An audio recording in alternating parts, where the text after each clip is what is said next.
Zoroastrianism, founded in ancient Persia somewhere between 1500 and 1000 BCE, this is the religion that designed heaven, hell, Satan, Judgment Day, and a virgin-born savior before the Bible existed. At its peak, it was the state religion of 3 Persian empires and counted tens of millions of followers.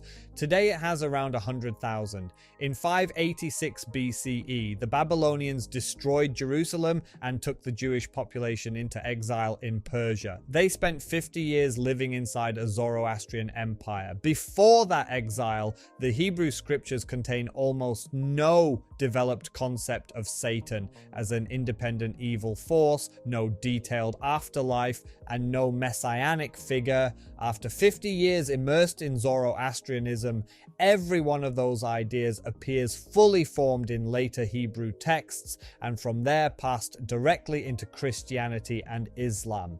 The Zoroastrian savior figure, called the Saoshyant, will be born of a virgin. He will raise the dead for final judgment and defeat evil once and for all. This was written centuries before the Gospels.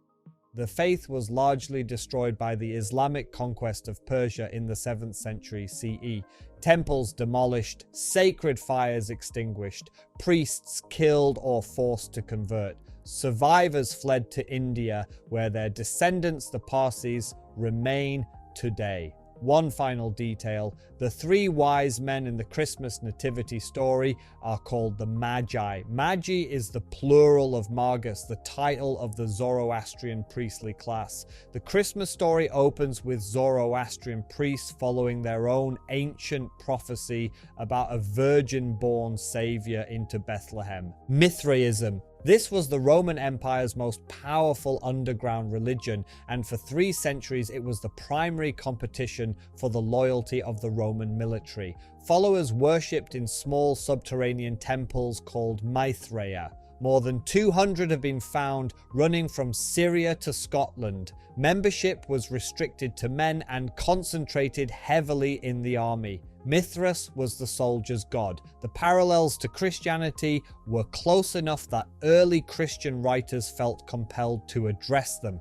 Justin Martyr, writing around 155 CE, acknowledged that Mithraic initiates participated in a communal ritual involving bread and water that looked nearly identical to the Christian Eucharist.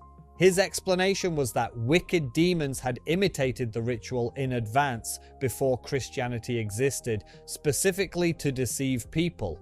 The religion collapsed the moment political power shifted. When Emperor Constantine attributed his victory at the Battle of Milvian Bridge to Christianity in 312 CE, dedications to Mithras across the empire stopped almost immediately before any official ban had been declared. Roman soldiers understood which way things had moved. When Theodosius made Christianity the state religion in 391 CE, Mithraic temples were demolished or converted into churches. There is a church in Rome called San Clemente, built in the 12th century. Beneath it is a 4th century basilica. Beneath that is a 1st century Mithraic temple.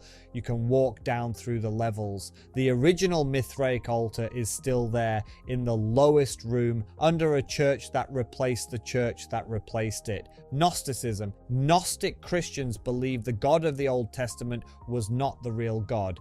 He was a false, inferior creator called the Demiurge, who built a broken material world and wanted to keep humanity trapped inside it. The real God was hidden, unknowable, and had sent Jesus not to die for sins, but to reveal the truth of humanity's divine nature.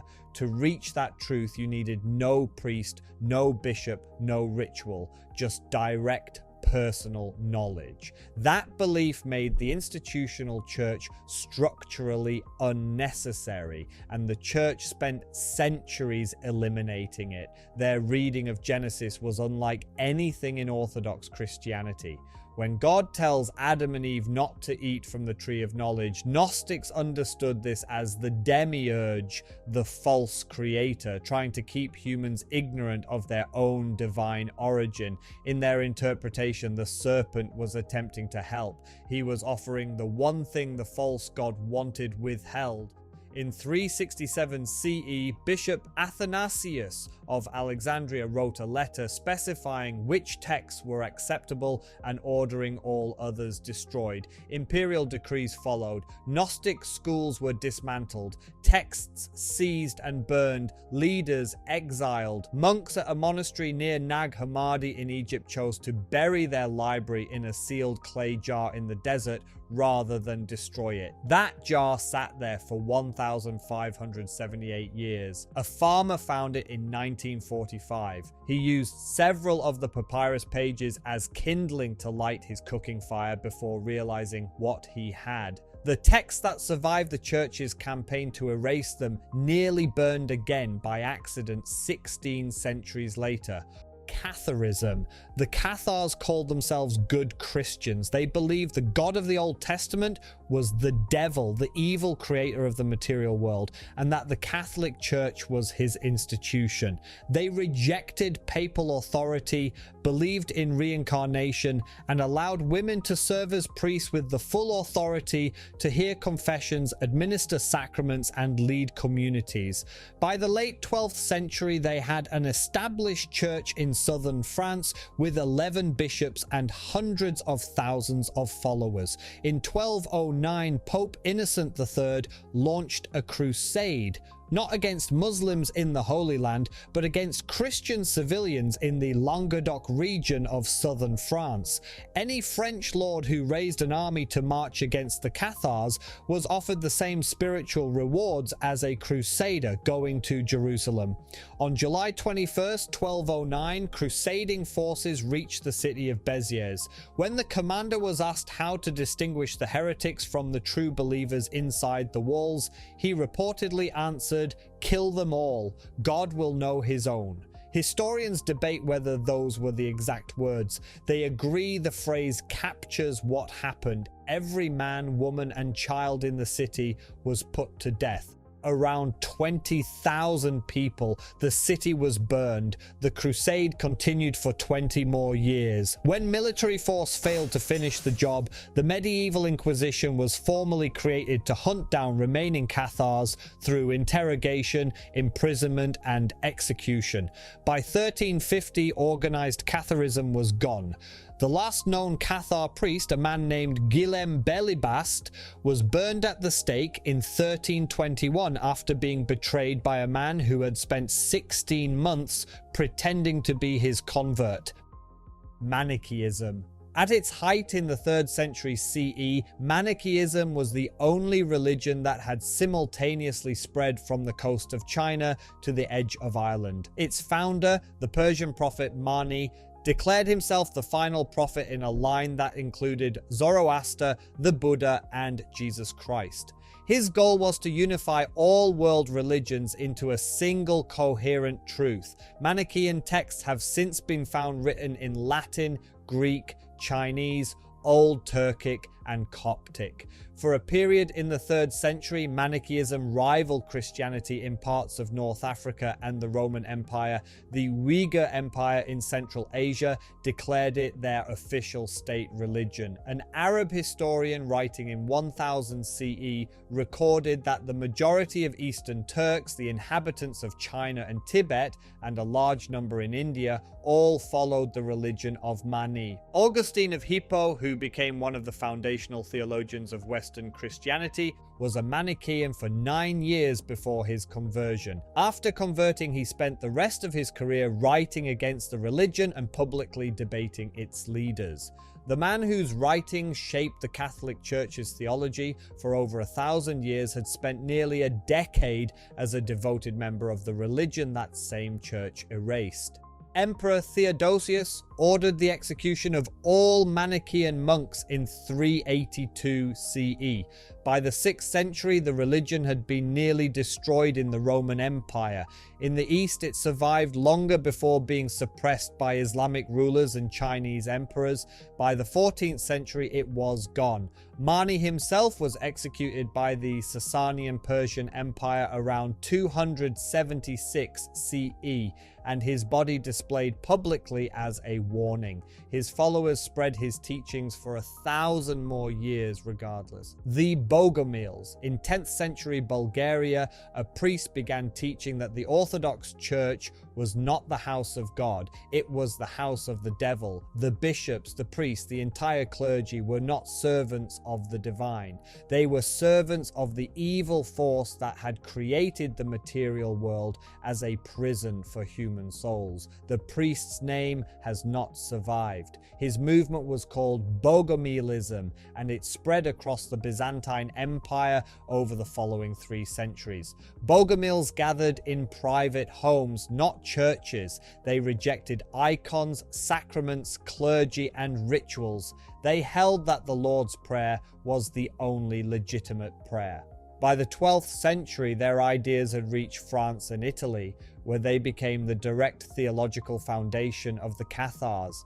The Byzantine Emperor Alexios I decided to destroy the movement by capturing its leader. That leader was an elderly physician named Basil, who had been teaching for over 50 years.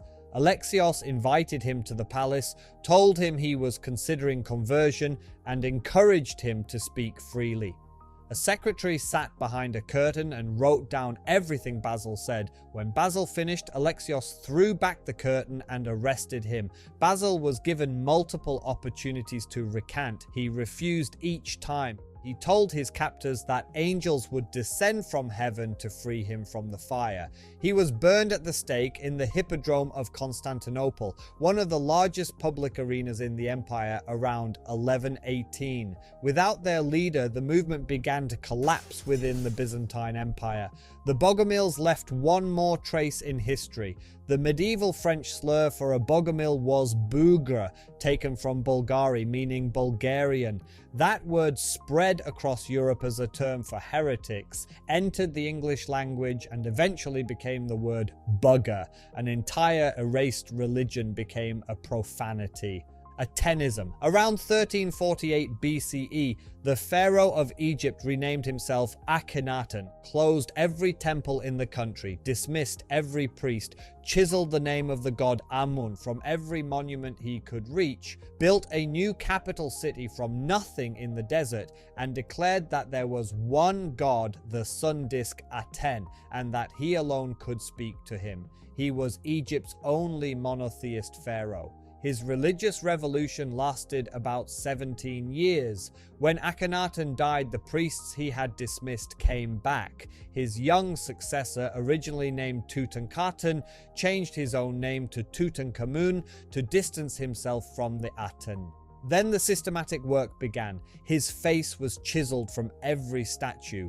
His name was cut from the official king lists. Later, pharaohs referred to him in records only as the enemy or that criminal.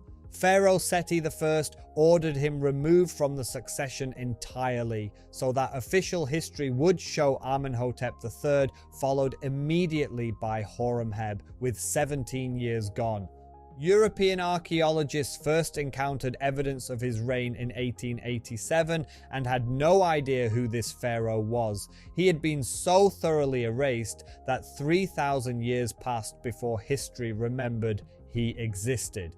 If you enjoyed this one, subscribe to History After Class and drop a like and comment down below.